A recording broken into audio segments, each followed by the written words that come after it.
Alright guys, welcome back to the channel. Doing a little slightly different video than my normal stuff today. Just something I want to get into this year is more discussions on things happening in video games. I wanted to make this video a few days ago. I'm a little late on it, but I've been sick. Just getting better now, and I didn't want to sit here and hack into a camera. I don't think that would make for a good video. So anyways, what I want to talk about today is the sales for Shin Megami Tensei 5 and kind of what it means, or my interpretation of everything. So first of all, if you haven't heard the news, the game's been out for about 2 months now, and it surpassed 800k units sold, which is an amazing feat for the game. To put it in perspective, the last major game in this franchise, Shin Megami Tensei IV, sold I think roughly just over 600k for its full lifetime. And this game has already beaten that in 2 months. So I just kind of wanted to talk about that, the reasons why. The first reason, which I think should probably be pretty obvious, but I think people are going to overlook, is that it's actually a really good game. It's just, on its own merits, it deserves to sell that many. It deserves to sell more, which I'm sure it will. I would imagine easily it'll pass, 1 million sales in the first half of the year being out. So 4 more months, easily I think it'll reach that feat. But it just being a good game alone should be enough, but I think there's more factors that go into it than that. Another factor that I think has not just an impact on this game, but any game that comes out is this, what we call the Switch effect, where games that come out on the Nintendo Switch, for whatever reason, I think are just getting a natural boost in sales. It's an exciting system. It's exciting to collect for and to play games on. The system has been out for years now, and I still think that maintains to be a strong truth. It's just like a very popular system, obviously, and it's fun to play on. That being said, I think Atlas, or any company really for that matter, is kind of shooting themselves in the foot only having it on the Switch. I don't get that. As far as I'm aware, I've never been able to find any information on it having an exclusive deal with Nintendo. The same way Atlas only does really Persona on Sony. I don't understand that. Why they don't, do the cross-gen, even put it on Xbox. I think that they're kind of shooting themselves in the foot in terms of additional sales by not doing the, cross-console. But if you're going to put it on one, obviously right now Switch is the right one to put it on. It's way hotter than any other system. Games are doing super well, which is fantastic. They deserve to. But yeah, the Switch effect has a huge, impact on any game put out. And then the third, I think main reason this one has done better than other SMT games is, and I'm going to say it, and I know we're going to get groans, but it's because of Persona. Persona definitely, whether you think it's a better game series or not, doesn't matter. It's overshadowed the mainline SMT games. It's, really taken on more popularity. And I think because of that, it's lifting up Shin Megami Tensei to the next level also. This is a whole nother video we could do, but I know a lot of people like to split the two series between Persona and Shin Megami Tensei. I think Atlas made a huge mistake taking the moniker off when they did for, what was it, SMT, or Persona 4 was the first time that they didn't have Shin Megami Tensei listed as the title. I think they should have kept it. I think, I still consider them all part of the main same series. They approach the storytelling or the gameplay or the mechanics of the game differently, but it's still, in my opinion, all within the same realm, because it's the same demons you're collecting, the same basic mechanics, turn-based RPGs.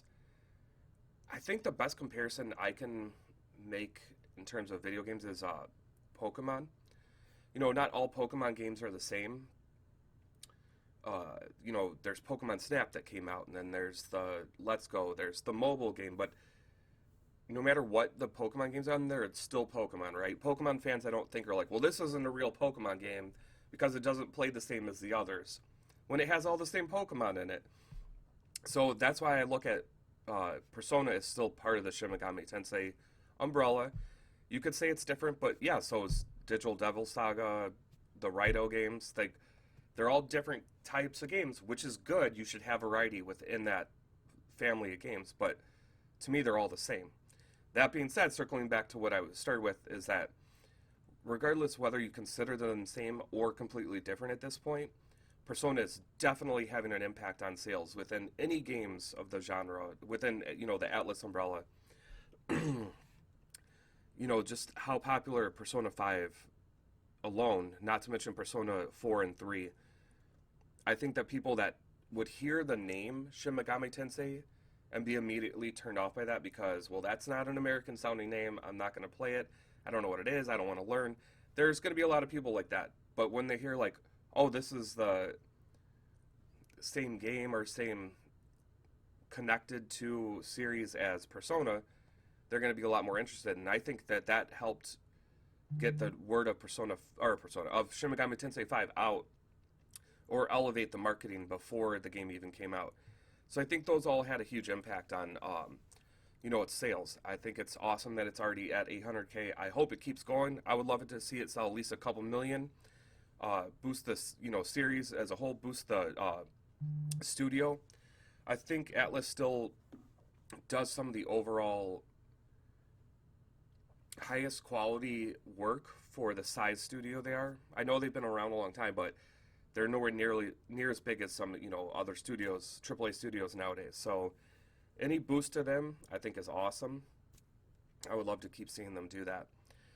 That being said, I want to bring it down a little bit.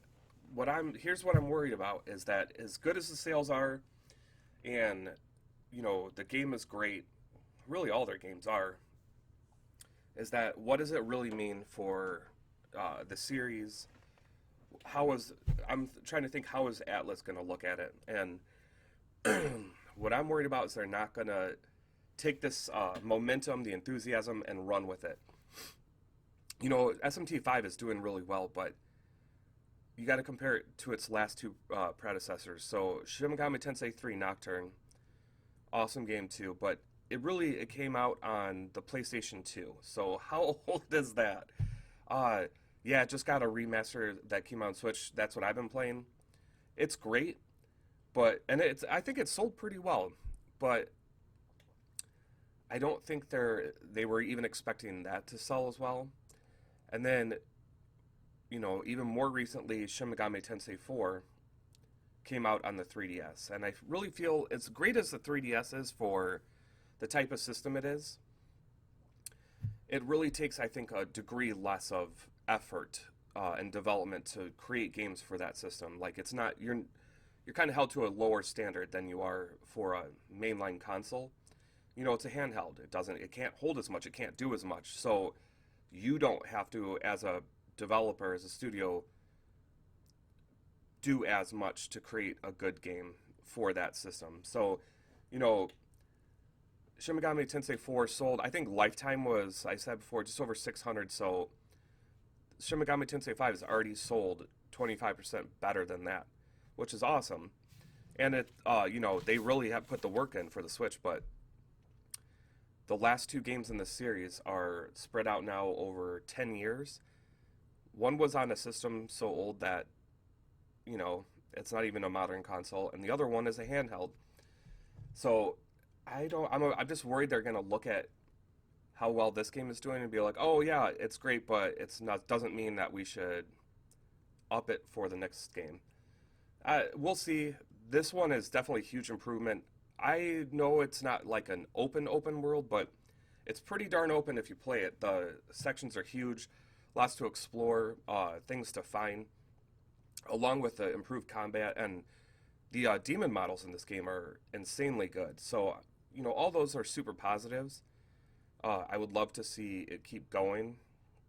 I just have concerns with Atlas aside. Like, if you looked at when they did Persona 4 Golden on Steam, and they came out afterwards and said how surprised they were that it sold that many copies. Like, you're talking about one of the most popular turn-based RPGs in the last 10 years, and you're surprised that it sells well. So, I don't know. I know that they've taken a different approach to SMT games than Persona games lately. just in terms of how much effort they put into it. So we'll see. It's a great game. If you haven't played SMT5 yet, or if you're on the fence about picking it up, I would give it a shot. There aren't a lot of great turn-based RPGs anymore. I feel like so many of them are switching to the action style, which isn't bad either. But if you want a really good, true turn-based experience, SMT5 is the way to go right now. I think it's one of the best RPGs on the Switch alone. Hopefully it comes out on more systems. We'll see. But yeah, that's just kind of my thoughts on SMT5 right now. I'm really enjoying playing the game. I just think it's funny from a business standpoint how they're approaching it, how it's doing this well, and they're still questioning what they should do with the series, or, you know, how much to push it. We'll see, guys. Anyways, those are my thoughts. Please share with me any thoughts you had on the game that is different, or if I'm looking at it wrong. I'd love to know. All right, later, guys.